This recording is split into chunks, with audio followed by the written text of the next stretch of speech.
tous, on se retrouve pour une nouvelle vidéo. Et comme vous avez pu voir dans le titre, aujourd'hui on va parler de Gannibal.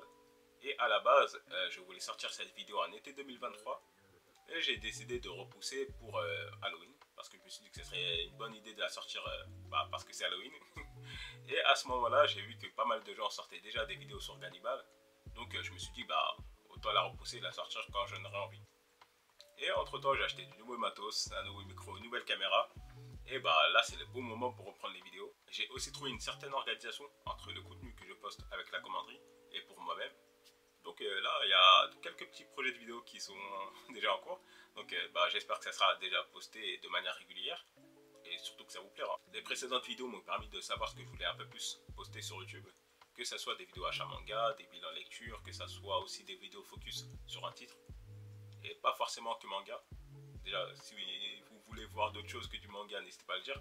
Parce que j'y pense à montrer un peu tout ce qui est jeux vidéo ou encore les séries, les films, etc. Enfin, montrer tout simplement ce qui me plaît.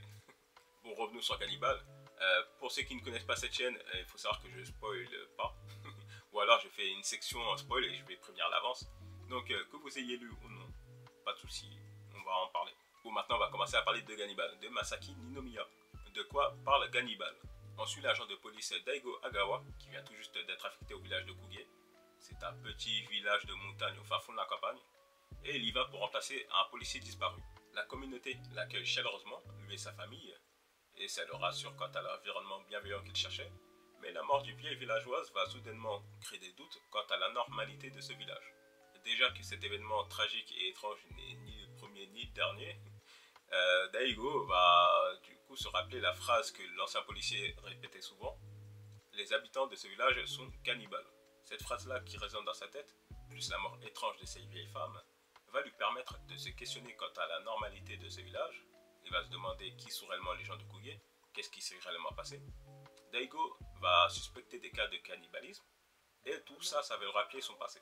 L'enquête de Daigo est remplie d'obstacles et de zones d'ombre, que ce soit au niveau des événements qui se sont passés avant son arrivée au village, certaines personnes présentes dans le village, ou alors des personnes extérieures du village. Le scénario est clairement le plus gros point fort de ce manga, c'est hyper bien ficelé, et t'as l'impression que toutes les informations qu'on nous donne ne sont pas là par hasard, et que le tout va s'emboîter les unes aux autres pour créer une réponse parfaite à l'énigme qu'est le village de Kuge. Ma lecture de Gannibal a été un gros kiff.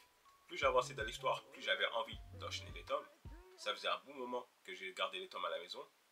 Mais on m'avait recommandé d'attendre que tous les tomes sortent chez Mian. Parce que vu comment l'histoire se fait, c'est compliqué de un peu mettre des pauses entre chaque tome. Donc je me suis dit, dès que le 13e tome sortira, je lirai à ce moment-là. Mais du coup, j'ai été un peu forcé à commencer plus tôt que prévu.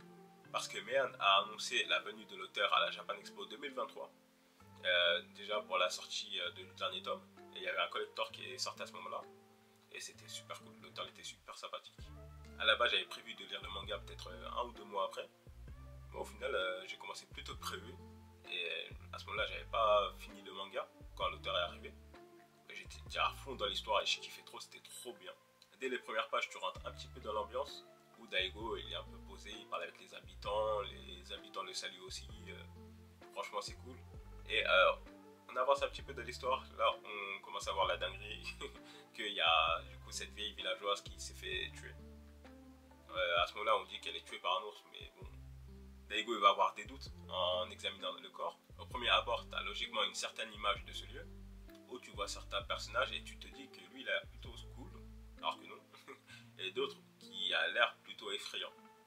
Au final, il s'avère qu'il est plutôt sympathique et qu'il est là pour le bien. Et c'est un des points que j'ai le plus apprécié en lisant le manga, c'est le rebondissement au niveau du développement de certains personnages.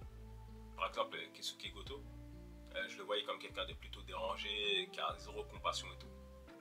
Alors qu'en vrai, c'est pas du tout le personnage que nous avons vendu au début.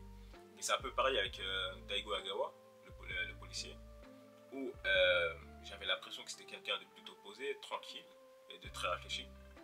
Alors qu'au final, c'est quelqu'un de hyper impulsif et il a fait des dingueries quand même dans sa vie. Et du coup, c'est quelque chose que j'ai bien aimé. J'avais des a priori sur certains personnages et au final, c'était pas exactement ça. Au niveau de l'histoire, je pensais qu'il y aurait un petit couac à un moment. Mais au final, je trouve que le scénario est maîtrisé de A à Z. C'est assez rare quand même que j'enchaîne un manga aussi rapidement. Je prenais un ou deux tomes quasi tous les soirs, je me posais avec un petit thé. En vrai, je me mettais bien. Et ce qui est aussi assez rare, c'est que je trouve très peu de défauts à ce manga. Pourtant, il est assez riche en informations et on aurait pu trouver des erreurs par-ci par-là. À la fin de chaque tome, j'avais l'impression qu'on faisait de grands bonds en avant, que ce soit au niveau de l'histoire, des événements et tout. Le seul souci à mon sens au niveau du manga, les dessins je les trouve magnifiques, etc. Il n'y a rien à dire là-dessus. Mais c'est le style graphique qui parfois pouvait desservir à certains événements.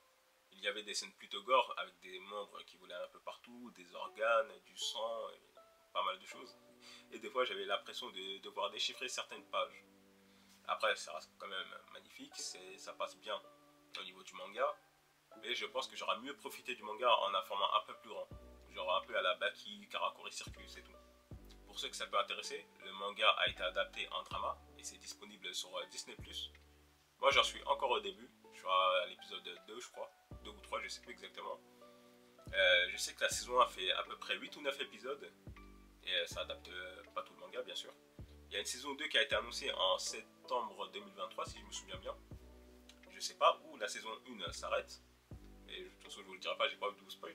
Mais si je peux donner un avis sur le début que j'ai vu, je trouve que c'est bien fidèle par rapport au manga. Il y a juste un événement où je me disais que ça aurait été bien d'être resté fidèle au manga et pas forcément voir ce qui s'est exactement passé. Dans le drama, ils expliquent un peu plus comment a été fait cette rencontre et tout, alors que dans le manga, non. Moi, c'est un détail que j'ai pas trop kiffé quand même.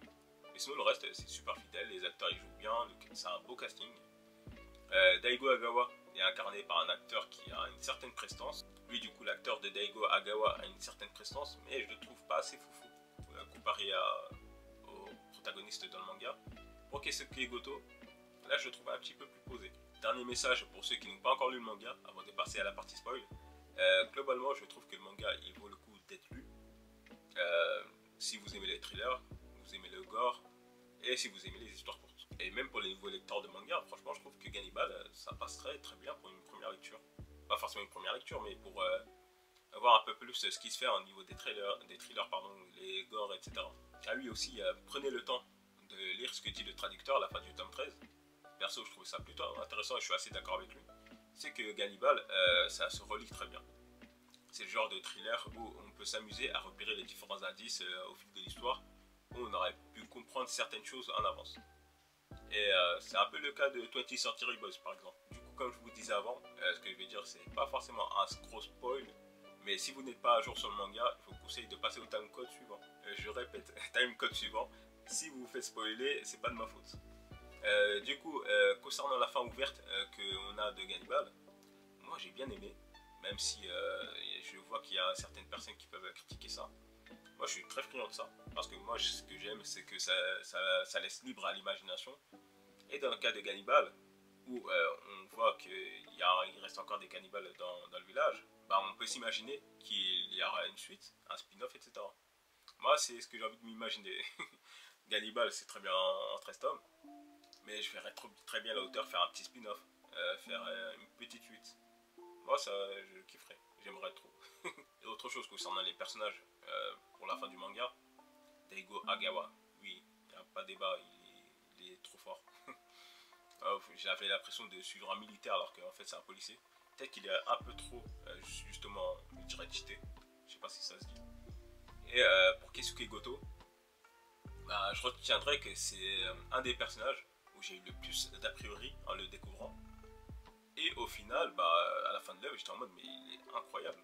Mais du coup, pour Keisuke Goto, je trouvais qu'il défendait certaines valeurs et que ça valait le coup de le suivre.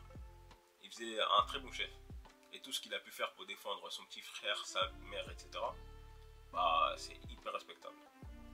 Et franchement, j'espère bien voir ça dans l'adaptation en drama. Merci à tous d'avoir regardé cette vidéo. C'est la première fois que j'aborde un manga terminé, donc n'hésitez pas à me faire des retours. Et pour cette première fois, je me suis dit, bon, je vais prendre une histoire assez courte et je vais faire pas une longue vidéo, histoire d'avoir quelques retours, voir ce que je peux améliorer, etc. Donc franchement, j'ai bien kiffé pour le moment, déjà le tournage. Et même écrire la vidéo, franchement, j'ai trop kiffé à faire des recherches et tout, c'était avec plaisir. J'essaie d'avoir ce juste milieu où j'ai cette volonté de ne pas spoil ceux qui n'ont pas encore lu le manga, et donner assez de détails pour faire comprendre aux gens qui ont lu le manga ce que je veux dire exactement. Je vais peut-être garder cette idée de faire une partie 100% spoil. N'hésitez pas à me dire ce que vous pensez par rapport à cette partie spoil. Comme je vous l'ai dit en début de vidéo, n'hésitez pas à vous abonner, à mettre un like, à laisser un commentaire, que ce soit sur la qualité de la vidéo, l'écriture, plein de choses. Tous les retours possibles me serviront à l'avenir. Donc merci à ceux qui vont en mettre. Ah oui, aussi aucun rapport avec la vidéo sur Gannibal, mais je consomme aussi tout ce qui est film, séries, jeux vidéo et même comics. Comics, j'ai envie d'en parler sur la chaîne. Du coup, n'hésitez pas à me dire si c'est des contenus qui peuvent vous intéresser. J'ai pas envie d'avoir une chaîne que focus manga et faire des chaînes secondaires pour parler de d'autres sujets. Ma chaîne YouTube, pardon. Pour moi, c'est juste présenter ce que j'aime. Et si ça en parle à certains, n'hésitez pas à le dire. Si ça vous intéresse pas, n'hésitez pas à le dire là aussi. Et du coup, merci d'avoir suivi cette vidéo et salut!